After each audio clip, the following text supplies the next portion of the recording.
Praise the lord. Welcome to showers of blessing. దేవుని కృపలో భద్రపరచబడి నూతన దినంలో ప్రవేశించాం. ఈనాటి దేవుని వాగ్దానం: నన్ను ఘనపరచు వారిని నేను ఘనపరచుదును, నన్ను తృణీకరించు వారు తృణీకారమొందుదురు. Those who honour me I will honour, but those who despise me will be disdained. మొదటి సమూయేలు గ్రంథం 2వ అధ్యాయం 30వ వచనం. Praise God. ఈ నూతన దినములు దేవుడు మీ కొరకు సిద్ధపరిచిన ప్రతి దీవెన ఆకాశపు వాకిళ్లు విప్పి మీ మీద కృమ్మరించునుగాక. మరి ఒక నూతన దినాన్ని ఆరంభిస్తున్న నేపథ్యంలో ప్రేమ కలిగిన వాగ్దానము ద్వారా దేవుడు మనల్ని దర్శిస్తూ ఉన్నాడు. మనము జీవిస్తున్న ఈ లోకం చెప్తుంది, మనుషుల గుర్తింపు మనకు కావాలి, పేరు, ప్రతిష్ట ఇవన్నీ ముఖ్యం. కానీ దేవుడేమంటున్నాడో తెలుసా? నన్ను ఘనపరచు వారిని నేను ఘనపరచుదును. అంటే నీ ఘనత నీ చేతిలో లేదు, నీ ఘనత దేవుని చేతిలో ఉంది. ఈ లోకము వైపు, మనుషుల వైపు నువ్వు చూస్తున్నప్పుడు మనుషుల ప్రశంసలు తాత్కాలికం. ఈరోజు మెచ్చుకుంటారు, రేపు మర్చిపోతారు. స్వార్థపూరితమైనటువంటి లోకం వాళ్ళ అవసరాల కొరకు మనల్ని ప్రశంసిస్తారు. నీ అంతటి వారు లేరంటారు. ఇంకేవేవో ఏ మాటలు వారి లబ్ధి కొరకు ఎన్ని మాటలైనా చెప్పగలరు. కానీ అవసరము తీరాక, ఒక దినము గడిచాక వారి మేలులు సమస్తం కూడా మర్చిపోతారు. ఇది లోకపు తీరు. అదే దేవుడు నిన్ను ఘనపరిస్తే నిన్నెవరూ తక్కువ చేయలేరు. నీ పరిస్థితులు ఏవీ కూడా నిన్ను అడ్డుకోలేవు. కాలం దాన్ని చెరిపివేయలేదు. ఘనత దేవుని సన్నిధిలో ఉంది. నువ్వు దినమెల్లా ప్రయాసపడవచ్చు. అనేకమైన ప్రణాళికలు, ఆలోచనలు చేస్తూ విస్తారమైనటువంటి ప్రయాసపడుతూ నువ్వు ప్రయాణం కొనసాగించవచ్చు. కానీ నీవు పొందుకునే ఘనత, నువ్వు సంపాదించుకోవటానికి ఇష్టపడే నీ పేరు, ప్రఖ్యాతి ఇవన్నీ కేవలం తాత్కాలికమే. పేరు, ప్రతిష్ట సంపాదించుకోవాలన్న ప్రయాణంలో దేవునికి, దేవుని సన్నిధికి దూరం అయిపోతున్న నేపథ్యాలు ఎన్నో. దేవుని సన్నిధిలో నీ అనుభవం ఎలాగుంది? దేవుని దర్శించే అనుభవాలు నీ ఆత్మీయ జీవితంలో ఉన్నాయా? ఆయన సన్నిధిలో ఘనత, ప్రభావాలు ఉన్నాయని లేఖనం మాట్లాడుతుంది. దేని కొరకు దేవుని సన్నిధిని దర్శిస్తున్నావో ఒకసారి ఆత్మ విమర్శ చేసుకో. నీకు తెలిసిన ప్రజలను, ఆప్తులను కలుసుకోవటానికి వెళ్తున్నావా? లేదా దేవుని సన్నిధిలో వెళ్ళాలి కాబట్టి అని వెళ్తున్నావా?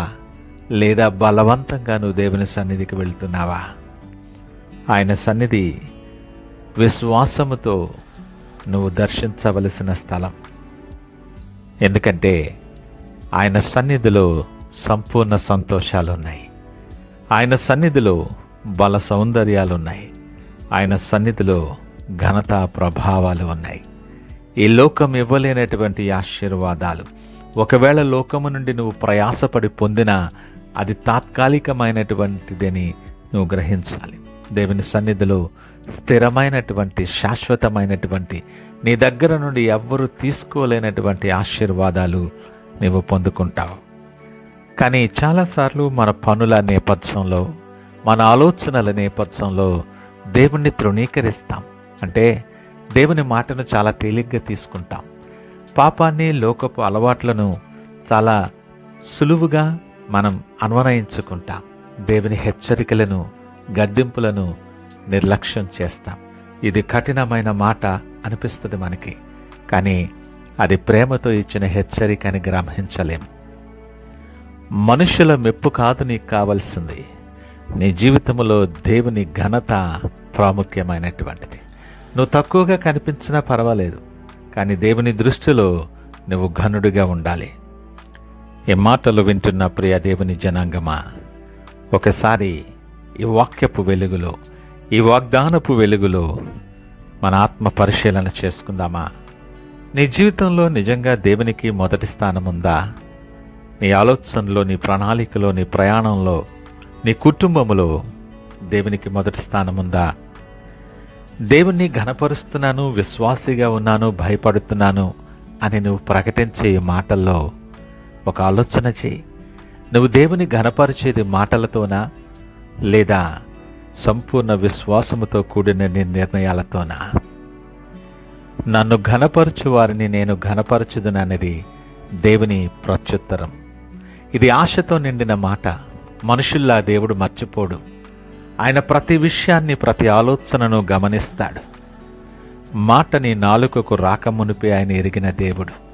తలంపు పుట్టకమునిపే ఆయన చూస్తున్నటువంటి దేవుడు. ఆయన నీకు ప్రతిఫలమిస్తాడు. లేఖనమంటది, రహస్యములో చూచు తండ్రి బహిరంగముగా నీకు ప్రతిఫలమిస్తాడు. దేవుణ్ణి ఘనపరచడం అంటే కేవలం పాటలు పాడడం కాదు, కేవలం ప్రార్థించటం కాదు, సేవ చేయటం కాదు. నీ జీవిత నిర్ణయాల్లో, నువ్వు తీసుకునే ప్రతి నిర్ణయములో, నీ ప్రతి అడుగులో, నీ జీవితంలో దేవునికి మొదటి స్థానం ఇవ్వటం. నీ జీవన ప్రయాణంలో, నీ కుటుంబములో, నీ జీవితంలో దేవుని స్థానం ఎక్కడా?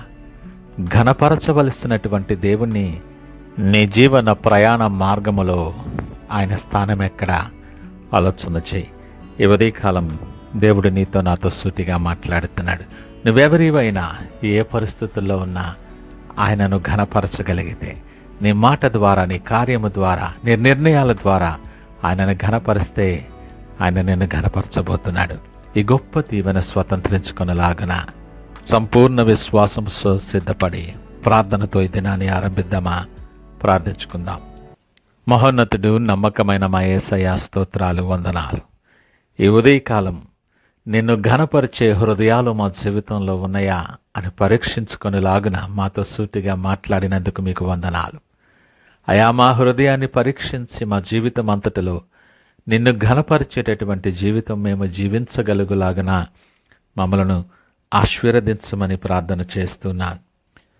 ఈ లోకము వైపు చూడక, మనుషుల ఘనతను వెంబడించకుండా నీ ఘనతను వెంబడించే హృదయాన్ని మాకు ఇచ్చి, ప్రభా, నిన్ను ఘనపరిచేవారముగా, నీ నామము కలిగిన బిడ్డలుగా, అనేక మందికి సాక్షులుగా మీకు మహిమకరముగా మమ్మలను బలపరిచి నిలవబెట్టి మీరే మహిమ, ఘనత, ప్రభావాలు పొందుకోమని యేసు పరిశుద్ధ నామమున అడిగి వేడుకొనుచున్నాము తండ్రి.